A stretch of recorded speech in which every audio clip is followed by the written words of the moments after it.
Halo teman-teman semua, ketemu lagi dengan Bung Bob. Wow, pasti dong sahabat Bung Bob pasti tetap happy ya. Udah 2 hari setelah kemenangan Inter melawan Benfica ya, mengejutkan ya bahwa Inter tidak diunggulkan, tetapi Inter bisa membungkus 2-0 di kandang Benfica, sahabat Bob. Ini luar biasa. Tapi sebelum gua lanjut, silakan subscribe dan klik loncengnya. Thank you. Happy ya. Kalau gue pribadi jujur ya, melihat pertandingan Inter melawan Benfica tidak berkedip ya. Kenapa gitu loh? Permainan Inter begitu perfect, begitu sempurna ya. Dan tidak ada yang menyangka, bahkan Benfica pun tidak menyangka bahwa Inter akan bermain benar-benar perfect ya. Tidak ada membuat kesalahan, dan juga penampilan pemain Inter ini luar biasa, sahabat Bob. Jadi memang ya, dan dari dampak kemenangan ini, sahabat Bob, adalah Inter langsung naik peringkat ya. Jadi menurut UEFA ya, jadi Inter Milan langsung memecahkan rekor 10 klub teratas setelah perempat final Liga Champions menang melawan Benfica ya. Sekarang Inter ada di peringkat 8, sahabat Bob. Di belakangnya, di bawahnya ada Roma dan Ajax. Di atas itu ada City, Bayern Munchen, Chelsea, Liverpool, Real Madrid, PSG, MU, dan Juventus. Baru di bawah Juventus ada Inter, sahabat Bob. Ini luar biasa ya, kemenangan Inter. Tetapi sahabat Bob, jangan lupa tetap membumi bahwa leg pertama baru selesai dan masih ada pertarungan 90 menit lagi di Giuseppe Meazza, dan Inter tidak boleh menganggap enteng ya. Ini luar biasa dan seru banget, sahabat Bob ya. Memang beda ya, setelah 7 pertandingan akhirnya Inter menang dan merasakan kemenangan yang manis sekali. Dan bagaimana performance tim-tim pemain-pemain Inter, terutama trio backs Italiano ya. Kalau gua, karena kita berpunya 3 back, ada di kiri sini ada Bastoni, di tengah ada Acerbi, di kanan ada Darmian. Ini benar-benar memerankan permainan yang luar biasa. Di belakang ya, di kiri, di sayap kiri juga ada yang namanya si Di Marco, di kanan ada Dumfries, di tengah juga luar biasa Marcelo Brozovic yang luar biasa, Barella yang bermain luar biasa, begitu juga Mkhitaryan. Di depan Dzeko dan Toro ya, memang tidak bisa mencetak gol, tapi lumayanlah permainan mereka. Yang jelas adalah ini luar biasa. Dan Onana, ini adalah pertandingan ke-9 dia di Liga Champions dan 6 kali clean sheet. Ini luar biasa, sahabat Bob ya. Terus Simone Inzaghi juga menyatakan bahwa kami satu-satunya tim di Italia yang mempunyai jadwal yang paling padat. Kenapa? Karena memang yang menjalani 3 kompetisi di Italia itu hanya Inter, Liga Champions, terus Coppa Italia, dan Serie A. Jadi ini memang bukan jadwal yang mudah, apalagi kita tahu ya di April ini Inter kalah seri dan akhirnya menang. Semoga ini menjadi pemicu, dan ini adalah menjadi titik baliknya Inter untuk kenapa nanti Sabtu Inter juga akan ketemu dengan Monza. Dan ini benar-benar gue merasa ya, inilah jawaban dari Simone Inzaghi ya. Kami berada di pertandingan keempat, kami hanya dalam 4 hari. Ini jadwal yang gila, kata si Inzaghi.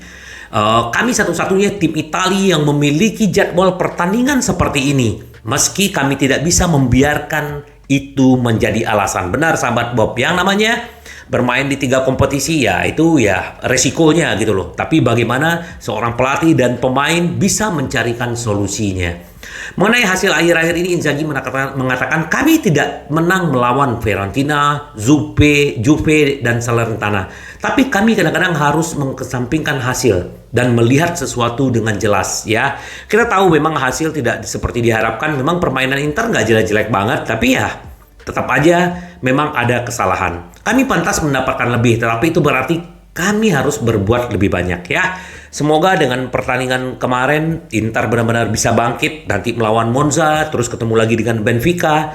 Ini harapan kita, sahabat Bung Bob ya. Terus kesuksesan di Liga Champions ini juga berdampak bagus, positif buat Inter ya.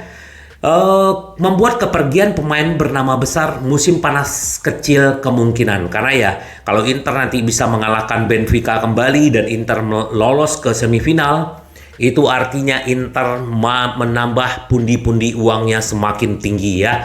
Dan bahkan peningkatan pendapatan yang berasal dari perempat final berarti bahwa Inter hanya perlu mengumpulkan sekitar 25 atau 30 juta laba bersih selama jendela transfer musim mendatang. Nah, hal ini berpotensi dapat diimbangi dengan penjualan pemain-pemain yang saat ini dipinjamkan. Jadi ya, tidak perlu menjual nama besar. Apakah Dum-Dum tidak perlu dijual ataukah perlu dijual? Kita tunggu aja sahabat Bob. Jadi ini luar biasa. Nah, ini yang paling menarik adalah dari siapa namanya? Paulo Kondo ya. Dia bilang begini ya, Inter Milan memainkan pertandingan yang sempurna melawan Benfica, melebihi performa merata waktu melawan Barcelona. Gua setuju sekali ya sahabat Bob ya. Waktu melawan Barcelona Inter begitu luar biasa, dari keterpurukan dia bisa mengalahkan Barcelona. Sekarang Inter juga kemarin di Serie A juga begitu, tetapi akhirnya Inter menjawab keraguan para fans dan pengkritik ya. Ketika mereka bermain di tengah pekan, kualitas Inter tampak berlipat ganda, kata jurnalis. Tentang eksploitasi Nerazzurri di Liga Champions musim ini adalah kenyataan yang sangat jelas.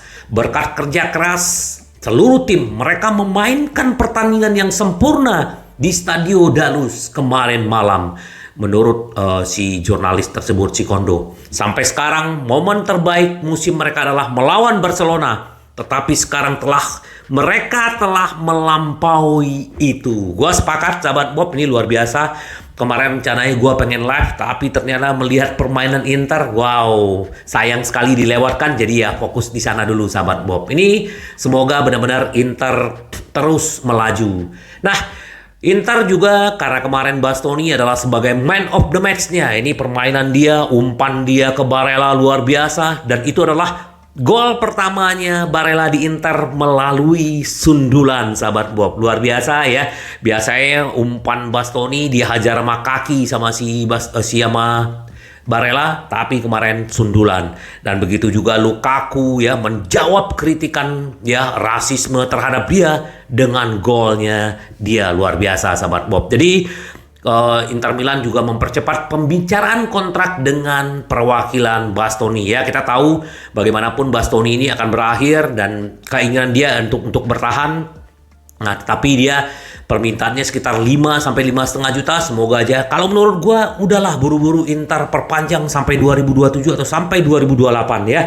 Kita jangan sampai kehilangan lagi seperti Skriniar dan Perisic. Kenapa? Karena orang-orang seperti Manchester City, Paris Saint-Germain, dan Juventus, mereka mengikuti situasi kontrak Bastoni. Ya, tapi kita tahu Bastoni katanya setia. Semoga sahabat Bob ini segera perpanjang kontrak. Ya, jadi bagaimanapun kita berharap semoga titik balik ini akan menjadi Inter bisa ganas lagi di Serie A dan juga bisa memenangkan Coppa Italia dan Liga Champion. Siapa kemarin di video gua sebelumnya bahwa Onana yakin sekali Inter bakal juara dan dia membuktikan bagaimana ya di menit-menit akhir dia menyelamatkan gawang Inter. Ini luar biasa.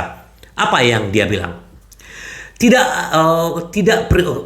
Kiper Inter Milan Andre Onana tidak prioritaskan Liga Champion. Kami berikan nyawa di setiap kompetisi. Jadi ya kita mungkin berpikir sebagai fans bahwa wah kita coba aja lah fokus di Liga Champion, menangkan walaupun kita peringkat 5 atau 6 kita tetap legas, tapi tidak ya. Apa yang dibilang Onana? Liga Champion adalah kompetisi yang sangat penting, tetapi sebagai pemain Inter ya, saat Anda mengenakan warna ini Anda harus selalu menghormatinya. Kami bermain di 3 kompetisi. Saya pikir kami berusaha sejauh mungkin di semua kompetisi. Kata si Onana, kami akan berikan hidup kami untuk mencoba dan memenangkan 3 kompetisi ini dan kemudian kami akan melakukannya atau tidak. Jika gagal, kami akan selalu mencoba musim depan, tambah Onana. Benar sekali sahabat Bob, ini luar biasa dan kita berharap benar-benar Inter mendapatkan sesuatu yang luar biasa. Jadi sebenarnya di minggu ini ada 5 hal ya yang kita pelajari dari Inter ya. Pertama adalah Inter pertama kehilangan peringkat 4 melorot ke peringkat 5 ya, ini adalah menjadi risiko nyata buat Inter ya. Kalau seandainya tidak lolos ke Liga Champions ini luar biasa berbahaya, tetapi ini adalah catatan buat Inter karena masih ada 9 pertandingan ya. Dua adalah Barella kembali brilian dan kembali ke performa terbaiknya, dan kita bisa melihat apa yang terjadi dengan Inter kalau Barella benar-benar kembali ke peak performance-nya. Kita berharap juga Lautaro juga kembali ke peak performance-nya. Pasti Inter bisa menggilas siapapun, sahabat Bob. Nah, yang ketiga adalah Big Rom ya, menangani rasis dengan sempurna ya. Bagaimanapun ya, kemarin waktu lawan Juventus itu luar biasa sekali ya. Harusnya dia dibela, tapi di pertandingan ini dia menunjukkan kembali dia adalah menjadi penentu. Inter akhirnya menang 2-0. Dan keempat adalah bagaimana kita menilai Andre Onana membuktikan nilainya. Ya, penyelapan terlambat dari Onana itu luar biasa, dan akhirnya Inter tetap unggul agregat 2-0. Jadi Andre Onana sudah memulai setiap pertandingan, dan sekarang hingga akhir musim kipernya adalah kiper kini dan masa depan Inter. Gua juga nggak berharap Inter akan menjualnya, bahwa mantan kiper Inter Pagliuca katanya akan ditukar dengan Vicario, tapi gua tetap maunya Onana, sahabat Bob. Yang kelima adalah Lautaro Martinez ya. Kita berharap dia akan kembali ke peak performance-nya. Kita kasihan ya. Tapi ya kemarin pertandingan agak lumayan. Semoga nanti melawan Monza dia bisa benar-benar menjebol gawang lawan, sahabat Bob. Nah, sahabat Bob, ini sedikit ada update bahwa Inter sekarang ya lagi mengincar ya pemain yang namanya pemain Arsenal ya. Tapi dia ini lagi dipinjamkan gitu loh. Jadi ini siapa namanya? Menurut penyiar Sky Jerman ya, Sky Sport Deutschland ya, melaporkan bahwa pemain berusia 21 tahun ya.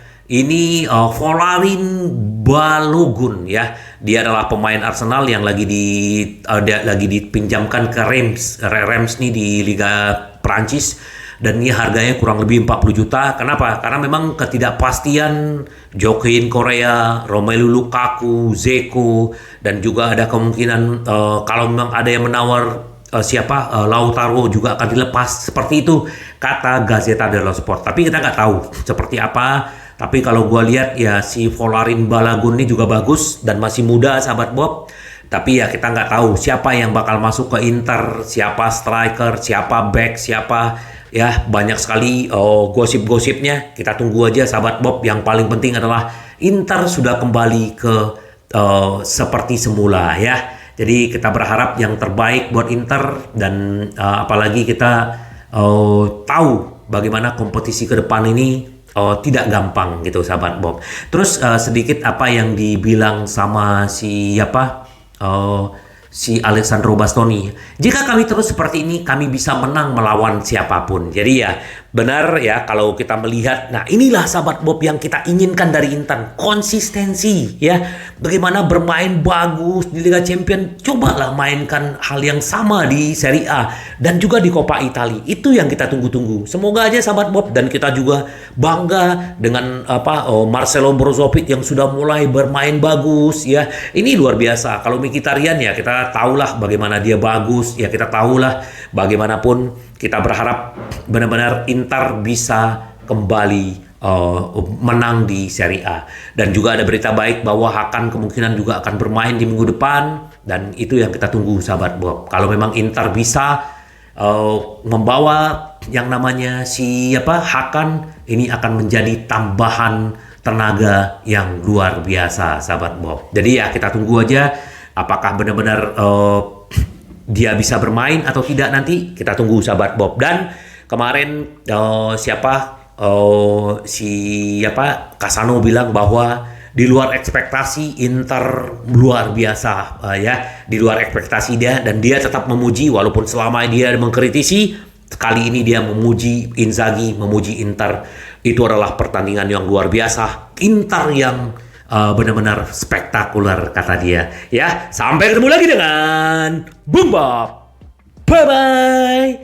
Ci vediamo. Yes.